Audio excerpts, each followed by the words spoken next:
I grew up in Milwaukee. I was born and raised here in the city, so I have a little bit of that, that Milwaukee rap scene influence on me, but I'm Hawaiian and I have a huge fan base in the islands.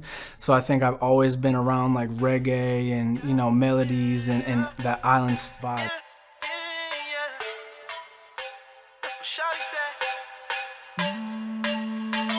Every song is different. There's been songs that I literally freestyle in the car and I like it and I just make notes of it, go in and finish it. There's other songs that have taken me a year, 2 years because I just can't figure out where to go with it. Like we might start with it and get a nice solid hook, but then can't find the right verses that I feel like match the hook, or maybe the timing's not even right with the mood and the vibe that I'm in. I'm all about vibes. I need to like feel and be in a mental state of mind and emotionally to be able to connect with that song, I think, to really, write the right lyrics.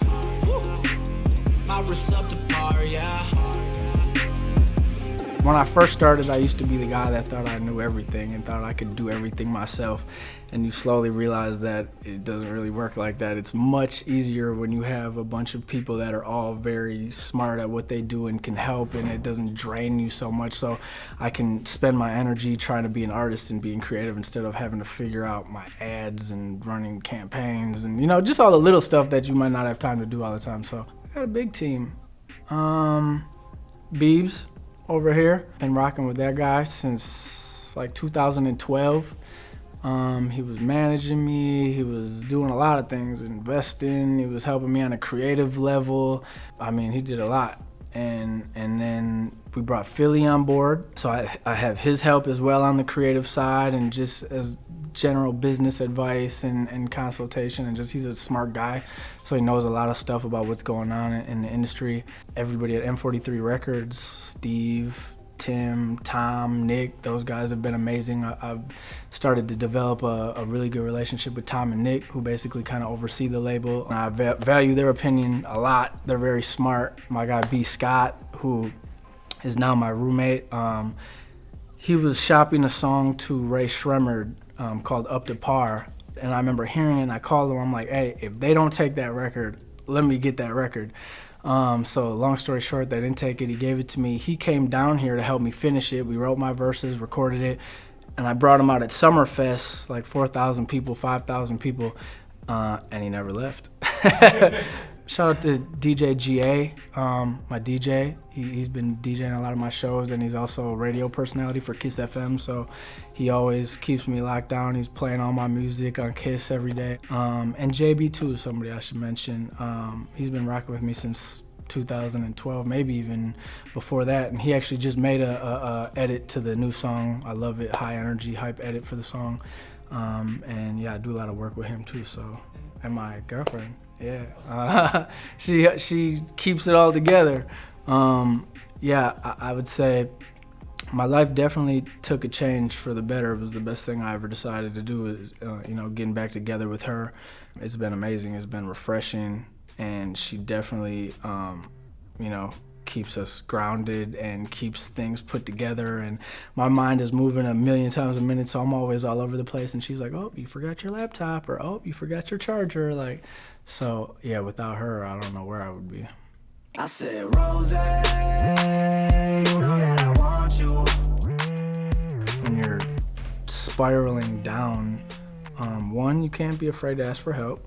I think a lot of people have pride issues and they don't want to let people know that they're struggling. And that's one thing I've even gotten better with, is just opening up to people that I'm close with that have perspectives and opinions that I trust, so I can get their input on kind of, is my thinking right on this? Because sometimes you might think you're right and you're way off. You ask 10 other people and they're like, no. Being open with the people around you to let them know that you're struggling, and just being consistent. Because even when I was struggling, I was still recording. I was still trying to, even though I wasn't as focused as I should have been, I was still being creative and getting rid of some of this emotion on songs and stuff, and just almost like a therapy to kind of help myself through it, But you just gotta know it's gonna get better, and it can get better, and keep pushing, and not to lose focus of or sight of what it is that you want to do, and stay consistent. Let's do it like the islands, yeah. I'm looking for an island girl. Ooh. I travel a lot. Outside of being an artist, I do a lot of video work too, so that mixed with, you know, when I'm here in the city, I'm in recording sessions. And I recently got back together with the mother of my son after 8 years. I definitely would be lying if I said it wasn't tough to balance. It takes work. That's one thing that I've learned. Like, I always used to just be like, oh, it'll work out when it works out, but you have to actively, you know, want it to work and apply effort. You know, like as important as this music stuff is to me, like, that's my family. They're just as important, if not more important. Growing up, I've just had to learn how to balance my time a little bit more and try to be in the moment more when I actually am around them and have those times before I gotta leave. Like, sometimes I just gotta step away from the computer and go play pig with my son, or, you know, or just, you know, to show him that I care. And I wish I had all the time in the world to spend with them and not have to work at all. But unfortunately, that's not how it works. So yeah, I think keeping oil in the tank is just a matter of keeping up with your car, you know, like maintenance, checking on things, making things are good. And I also used to be the guy that never wanted to talk about, like, my feelings. You know, like, if we have an issue, I don't want to talk about it. I'm leaving, I'll see you later.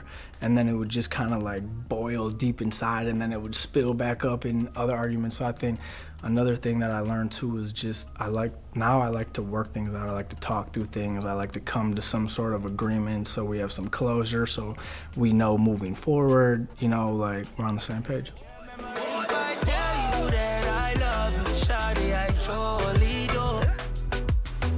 We've talked about having another child. Obviously, I'm gonna get married first. I would love to have one more at a later date. She wants a daughter, and I'm sure it won't work out that way. We have 2 kids, so I'm sure if we have another one, it'll probably be a boy, and then I told her that's it. The great thing about being young parents, at the time, it's really rough. You know, when we were 19, 20, we're like, oh my gosh. But now that I'm 30 and she's 31, and, you know, my son's 10, like, he does things on his own. He's playing basketball, he's watching highlights. He's like, you know, it's not as hard anymore, and it's a blessing. I love it. I love being young and being able to still connect with what they're doing and still have somewhat of, you know, you always hear, like, when you play games or you do things, or there's, like, young people stuff, and the parents never know what's going on because they're a little bit too old, or they don't, you know, like, they're just not up with the trends and the lingo and stuff like that. And I feel like I'm a little bit more, you know, we're younger, so we get the best of both worlds a little bit. My son motivates me every day.